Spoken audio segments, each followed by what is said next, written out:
Dr. Fauci under fire defending the move to fund the Wuhan lab now. Listen. We had a modest collaboration with very respectable Chinese scientists who are world experts on coronavirus. The subgrant was about $600,000 over a period of 5 years. So it was a modest amount. Have you ever had a grantee lie to you? I cannot guarantee that a grantee has not lied to us because you never know.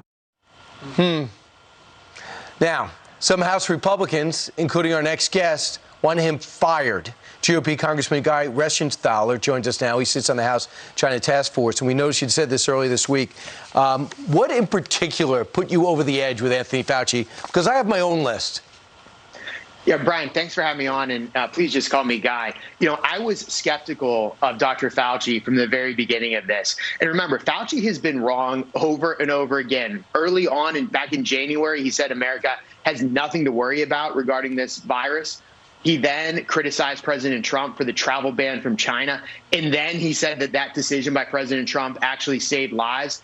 He blatantly lied to Congress about masks and the American people, saying they don't help. And then he said that, oh, no, I was lying so we could hoard PPE. He's been wrong this entire time. And when Tom Cotton and myself were saying that this virus probably originated in a lab in Wuhan, the lab where they were doing gain-of-function research on zoonotic bat-borne diseases, he was the one saying that was a conspiracy theory. He was the one pushing the real conspiracy theory that this virus originated in nature.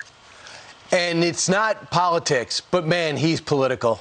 And if you see when he hopped on with Rachel Maddow and he said, I love your show, they wouldn't let me do your show. Who the heck is, he's a biologist. Why does he want to do a late night show like Johnny Carson's going to give him his big break? He was also wrong when it came to surfaces. Remember, we were hosing down our cereal boxes? He was wrong when it came to masks. He still was wearing them indoors up until 2 weeks ago. Evidently, he knew the difference, but he was putting us on. He also was wrong when he said no danger. And, of course, he was wrong when it talked about the origin. He said that there was no credence to that theory when this thing called logic played a role.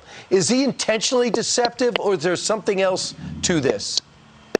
He's either grossly incompetent or he's been lying to the American people the entire time. And look, I'm a lawyer. I'm not a scientist, but just look at the evidence. If you were to believe Dr. Fauci and the fact that this originated in nature or wet market, you'd have to believe that a bat 1,000 miles away from Wuhan traveled to Wuhan, again, 1,000 miles, infected no species, no human along the way, then started infecting people around Wuhan where there was the BSL-4 lab studying, again, the coronavirus and bat-borne diseases. And that once that virus leaked, it became 20 times more contagious than it was in a state of nature.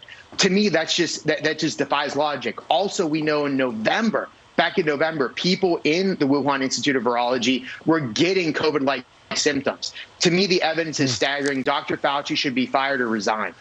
I don't understand how he can do his job and be on 12 shows a day and every single Sunday show. There's something really off about this. Congressman, thanks so much for doing this. Appreciate it. Thanks, Brian.